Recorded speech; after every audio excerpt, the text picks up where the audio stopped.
네, 오늘 우리에게 주시는 하나님의 말씀은 구약성경 출애굽기 20장 4절에서 6절 말씀입니다. 구약성경 출애굽기 20장 4절에서 6절 말씀입니다. 구약성경 112쪽쯤에 있습니다. 구약성경 출애굽기 20장 4절에서 6절 말씀입니다.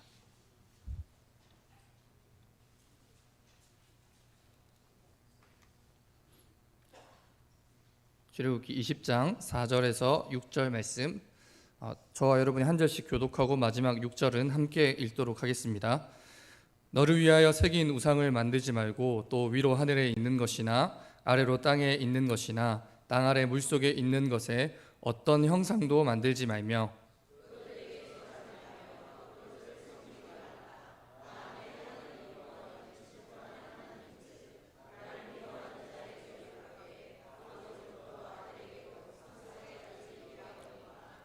나를 사랑하고 내 계명을 지키는 자에게는 천대까지 은혜를 베푸느니라. 아멘. 네, 여러분, 오늘은 십계명의 두 번째 계명을 같이 살펴보도록 하겠습니다. 두 번째 계명은 다른 계명들에 비해서 내용이 좀 길게 기록되어 있기 때문에 한마디로 요약하기가 조금 까다롭습니다. 하지만 이제 요약을 해보자면 이방 신들이나 하나님을 어떤 형태나 모양으로 만들어서 우상으로 섬기지 말라는 것이 이 계명에서 말하고 있는 명령입니다. 근데 이제 여러분 언뜻 들으면 첫 번째 계명이랑 두 번째 계명이 별 다를 거 없는 거 아닌가, 이런 의문이 생길 수도 있습니다. 첫 번째 계명이 하나님 외에는 다른 신들을 섬겨서 안 된다라는 사실을 말했다면, 두 번째 계명도 물론 같은 내용을 말하고 있기는 하지만 더해서 하나님을 어떻게 예배할 것인가, 하나님을 어떤 방식으로 예배할 것인가에 대한 그 예배 방법에 대한 가르침이라고 할 수 있겠습니다. 여러분, 우상이라는 말은 무슨 뜻일까요? 우리는 본받을 만하거나 존경받을 만한 사람들을 우리의 우상, 우리 시대의 우상 이렇게 부르기도 하죠. 오늘날에 이제 젊은 세대들은 아이돌, 우상이라는 말이거든요. 그래서 이제 자기들이 좋아하는 연예인이나 이런 대상들을 아이돌이라고 부르면서 좋아하기도 합니다. 근데 오늘 본문에 나오는 우상이라는 말은 그런 의미는 아니고요. 원문의 의미를 따르자면 보통 이제 신을 예배하기 위해서 사람들이 만든 작은 조각이나 신상을 뜻하는 말입니다. 이제 황소 모양의 이 신상, 우리가 딱 이 모양을 생각하면 금신상이 떠오르는데, 이런 식으로 어떤 모양을 만들어서 다른 이제 모양을 만들어서 그 어떤 형태를 가지고 있는 것을 두고 보통 우상이라고 이야기를 하는 것이죠.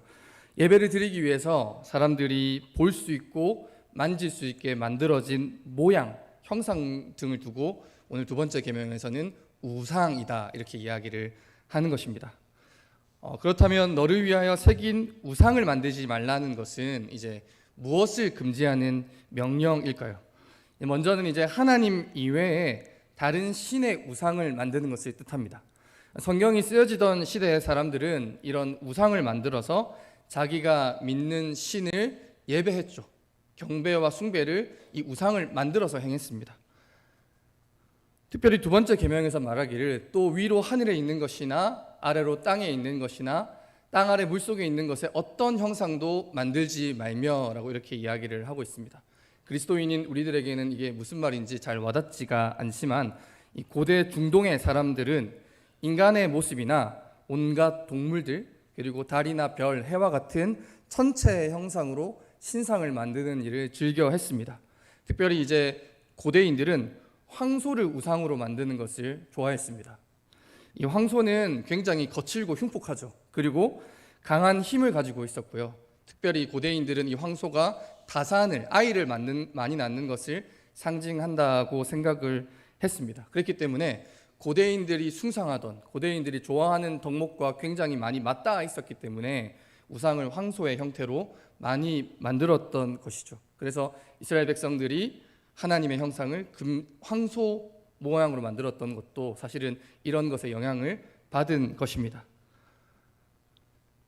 우리가 생각할 때는 뭐 달의 모양을 만든다든가 해의 모양을 만든다든가 뭐 황소의 뭐 온갖 동물의 형상을 만들어 놓고 그것들에게 절을 한다든지 예배 행위를 한다든지 하는 것은 현대인들이 보았을 때는 좀 우스운 일입니다. 이해가 잘 되지 않는 일이죠.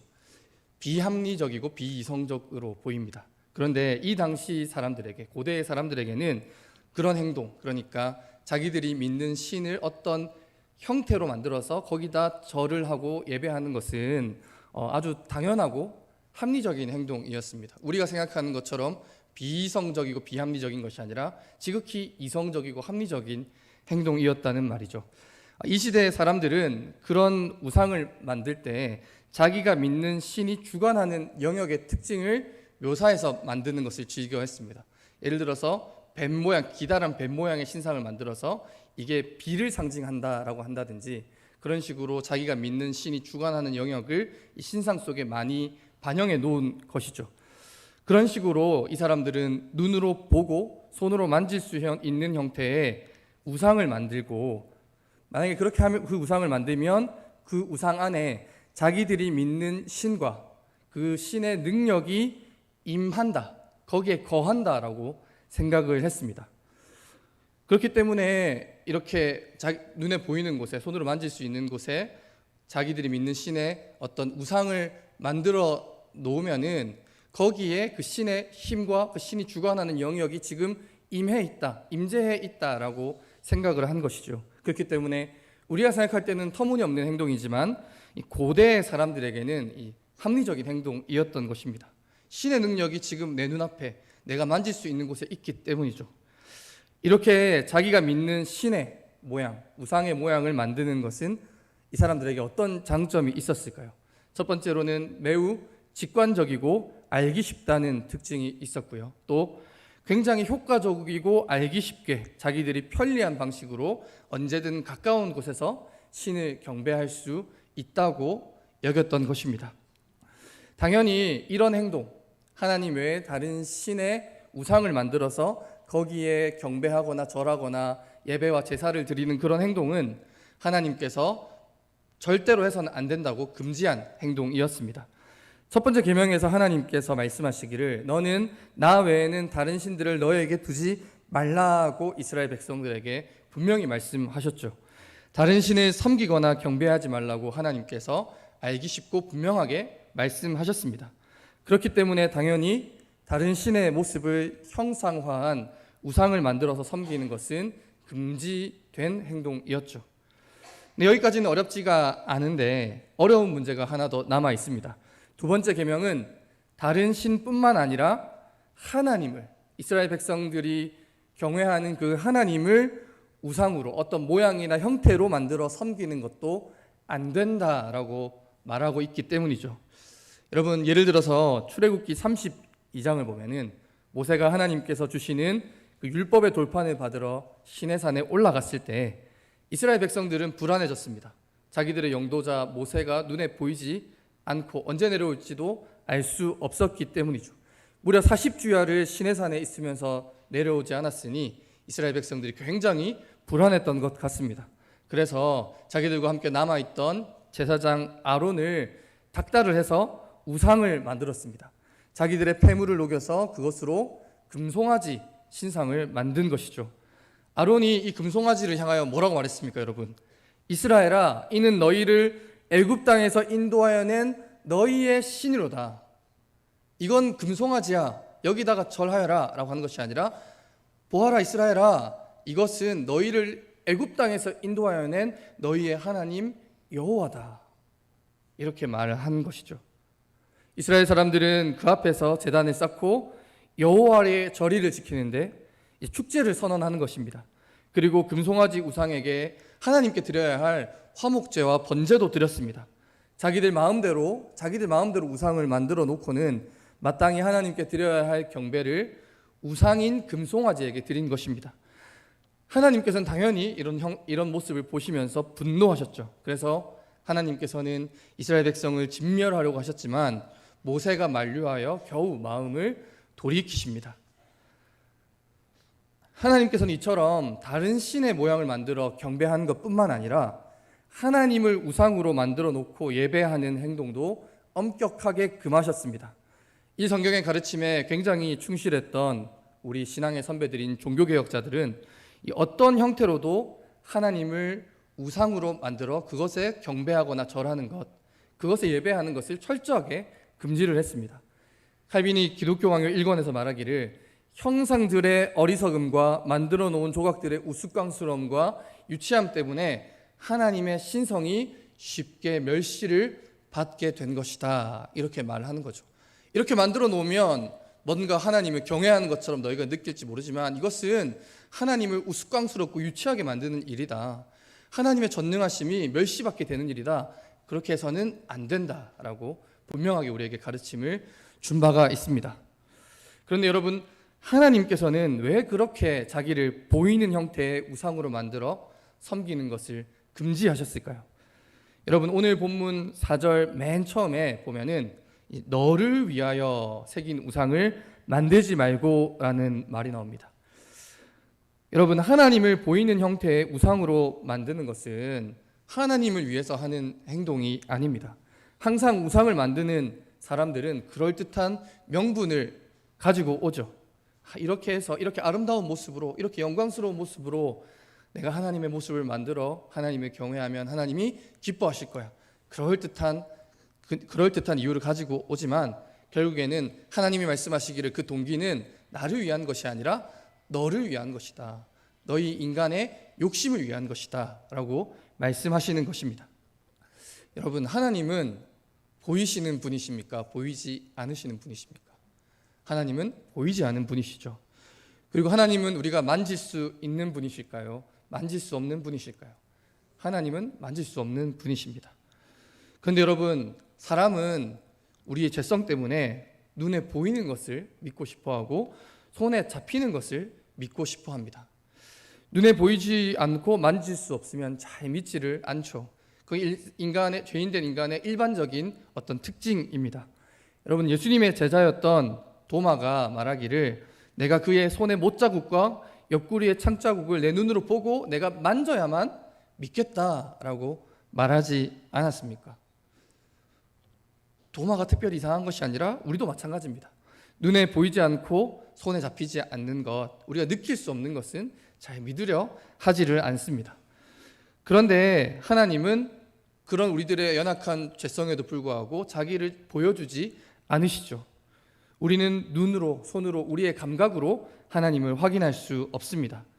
하나님이 보이지 않는다는 것은 모세가 시내산에 올라갔을 때 이스라엘 백성들이 그랬던 것처럼 굉장히 우리의 마음을 초조하고 불안하게 만듭니다. 그런데 우상을 만들어서, 하나님의 형상을 만들어서 내 눈으로 볼 수도 있고 내가 만질 수도 있다면 얼마나 우리의 마음이 편해지겠습니까? 하나님을 눈에 보이고 손에 잡히는 우상으로 만드는 행위에는 그런 의도가 담겨 있는 것이죠. 하나님을 예배하기 위해서, 하나님께 경배하기 위해서라는 그럴듯한 말을 하지만 결국에는 나를 위해서, 내 마음의 안심과 내 마음의 욕심을 위해서 그런 행동을 한다는 것입니다. 그리고 아까도 이야기했지만 성경시대의 사람들, 고대 중동의 사람들은 이 신의 우상을 만들면 그 신과 그 신의 능력이 우상 속에 깃든다, 그렇게 생각했다고 말씀을 드렸었죠. 그러면 여러분, 큰 형상으로 만들면 그렇게 하지 못하겠지만 여러분, 성경에 보면 드라빔이라는 것처럼 들고 다닐 수 있는 형태의 우상을 만들면 어떻게 하겠습니까? 내가 우상을 가지고 다니면서 언제든지 신의 힘을 빌어 쓸 수 있다라고 생각했던 것입니다. 성경시대의 사람들에게 하나님 모양의 우상을 만드는 행동은 그것을 가지고 다니거나 집안에 모시고 있으면서 자기들이 언제든지 하나님의 힘과 능력을 빌어다 쓸 수 있고 하나님을 자기가 원하는 대로 통제할 수 있다는 생각에서 온 행동이었던 것입니다. 결국에는 이것도 자기들을 위해서, 자기들의 욕심을 위해서 하나님을 우상으로, 형상과 모양으로 만들려고 한 행동이었던 거죠. 그러나 여러분, 우리는 하나님을 마음대로 만들거나 조종할 수가 없습니다. 우리는 하나님께서 자기를 보여주신 그 방식 그대로 하나님을 예배하고 섬겨야만 합니다. 하나님께서는 자기 모습을 이스라엘 사람들에게 보여주시거나 편리하게 들고 다니라고 자기 모습을 우상으로 만들어서 이스라엘 백성들에게 주신 바가 없습니다. 그럼 하나님은 자기를 어떤 모습으로 이스라엘 백성들에게 계시하셨을까요? 하나님께서는 오직 말씀으로만 이스라엘 백성들에게 자기를 나타내 보이셨습니다. 말씀을 통해서 자기의 능력을 보여주시고 말씀을 통해서 자기의 살아있음을 나타내 보여주셨습니다. 그렇게 말씀으로 나타나신 하나님이시기 때문에 우리는 절대로 하나님을 우상으로 만들어서 그것을 섬기려고 해서는 안 되고, 내가 편리하게 가지고 다닐 수 있거나 집에 모실 수 있는 모양으로 만들어서 거기다가 예배하면서 하나님을 내 것으로, 내 마음대로 쓸 수 있는 존재로 만들려고 해서는 안 되는 것입니다. 우리가 원하는 대로, 자기가 원하는 방식대로 하나님을 조각이나 신상 같은 것으로 만들고 거기에 절을 하거나 그 앞에서 무릎을 꿇고 기도드리거나 하는 것은 해서는 안 되는 행동입니다. 여러분, 절 같은 곳에 가면 불교의 신자들이 자기가 믿는 부처를 불상이나 그림으로 만들어 놓고 거기다가 절을 하지 않습니까? 그런데 하나님은 그런 이방신들과는 다르게 그런 방식으로 예배할 수 있는 분도 아니시고 그런 방식으로 드리는 예배를 기뻐하시는 분도 아니십니다. 하나님께서 주신 적 없는 형상을 만들어 그것을 붙들거나 그 앞에 엎드려 절하고 기도하는 것은 하나님이 우리에게 원하시는 예배의 방법이 아닌 것이죠. 그렇다면 어떻게 하는 것이 하나님을 올바르게 예배하는 것일까요? 우리는 하나님께서 우리에게 말씀으로 나타내셨듯이 하나님의 말씀과 하나님의 자기 계시인 말씀과 또 그 말씀을 설교하는 설교를 통하여서 하나님을 만나 뵙고 하나님을 예배할 수가 있습니다. 또한 우리는 우리의 입술로 하나님께 기도하고 또한 우리의 입술로 하나님을 찬양하면서 하나님을 예배할 수 있는 것이죠. 하나님께서 우리에게 말씀으로 자기를 나타내셨듯이 우리도 말씀으로 하나님을 만나고 말씀으로 하나님을 경외할 수 있는 것이지, 신상을 만들어 놓고 거기다가 절하고 거기다가 예배를 드리는 것으로 하나님을 예배할 수 있는 것이 아니라는 말씀입니다.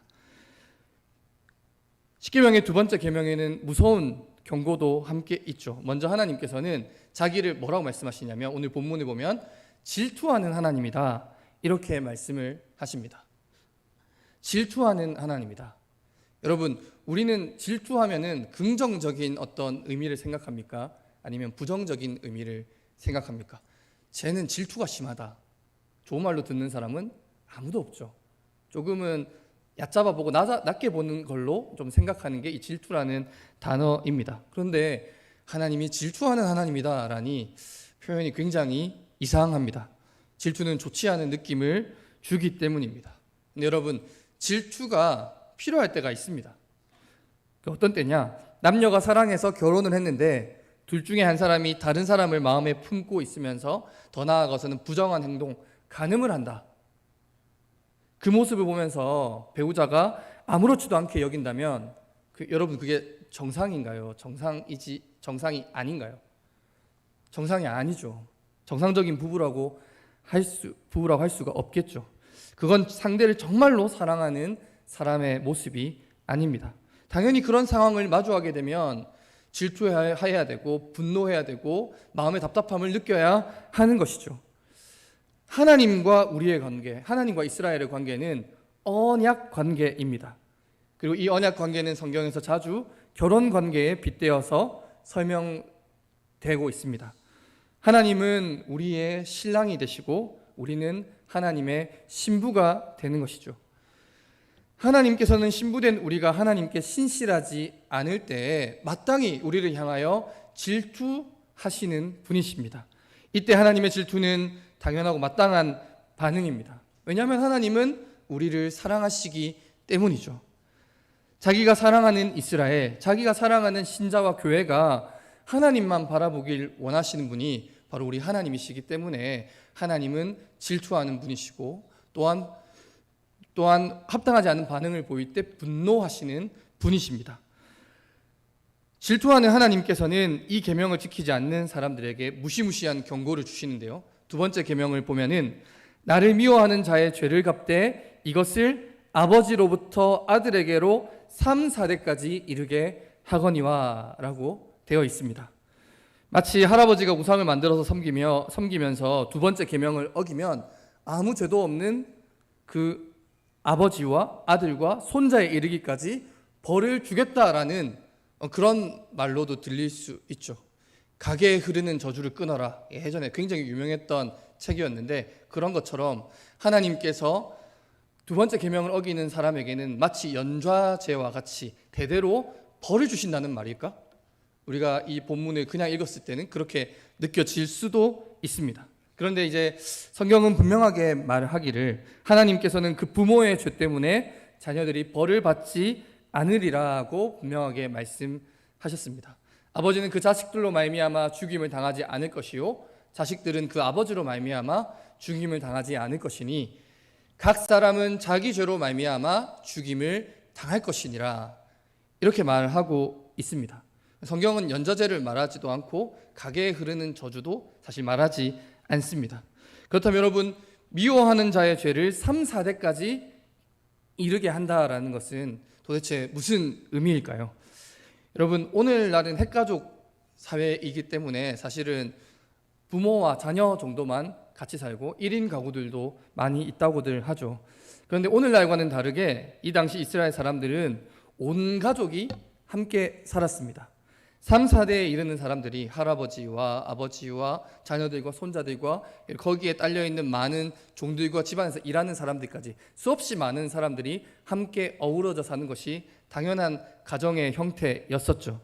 그런데 가족들 중에 누군가가 두 번째 계명을 어긴다면, 특별히 그게 가장이라면 다른 가족들까지 죄를 짓게 될 가능성이 굉장히 컸습니다. 이 사람들에게, 고대의 사람들에게 가족과 신앙은 불가분의 관계, 뗄래야 뗄 수 없는 관계였기 때문이죠. 누군가 한 사람이, 특별히 가장이 우상을 만들어서 그 우상을 숭배하기 시작한다면 자연스레 자손들이 그 모습을 보고 배우게 될 것이고, 그에 따른 벌은 가장뿐만이 아니라 3, 4대에 이르기까지 많은 사람들이 받게 될 것이다 라는 경고의 말씀이 오늘 이 두 번째 계명에서 나오는 경고의 말씀인 것입니다. 이 경고의 말씀은 가족과 그리고 그 족속들에게까지 이르는 우상을 만드는 일의 위험성에 대해서 말하고 있는 것입니다. 근데 여러분, 이렇게 말하면 하나님이 너무 무시무시한 분으로 보일 수 있지만 하나님께서는 동시에 위로의 말씀도 주십니다. 우리 6절 말씀을 다 같이 한번 읽어보도록 하겠습니다. 나를 사랑하고 내 계명을 지키는 자에게는 천대까지 은혜를 베푸느니라. 아멘. 하나님을 미워해서 우상을 만드는 사람들에게는 3, 4대까지 이르는 무시무시한 벌을 주시겠다고 말씀하신 그 하나님께서 하나님을 진심으로 사랑하고 하나님께서 주신 계명을 잘 지키는 자들에게는 천대까지 은혜를 베푸시겠다, 이런 위로의 말씀을 주고 계시는 것입니다. 여러분, 벌은 고작 3, 4대에 불과하지만 하나님의 축복은 천대에 이른다라는 말씀입니다.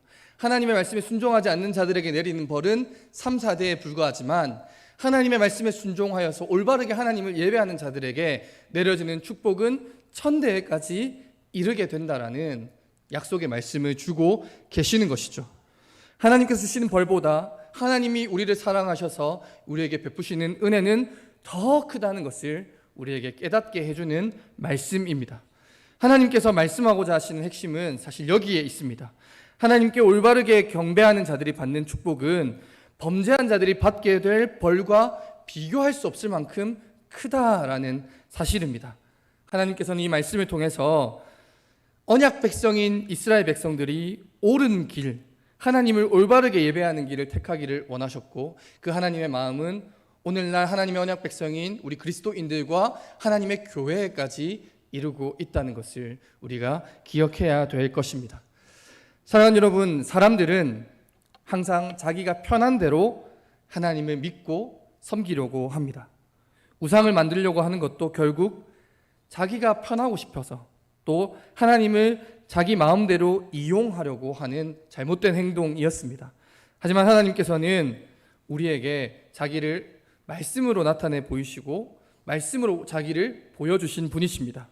예배는 하나님께서 우리에게 자기를 보여주신 그대로 우리가 하나님을 섬기는 일입니다. 말씀으로 하나님께서 우리에게 자기를 보여주셨듯이 우리는 말씀으로 하나님을 예배하고 하나님을 만나려고 노력해야 하는 것이죠.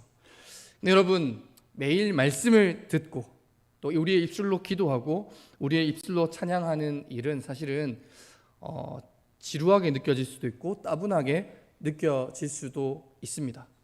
어쩌면 어떤 모양을 만들어 놓고 눈에 보이는 방식으로 손에 잡을 수 있는 방법으로 하나님을 예배하는 것이 더 짜릿하고 신나고 효과적으로 느껴질 수도 있을 것입니다. 어떻게 하면 내가 편리하게, 내가 좀 유용하게 하나님을 예배할 수 없을까? 우리가 그런 마음을 품을 수도 있죠.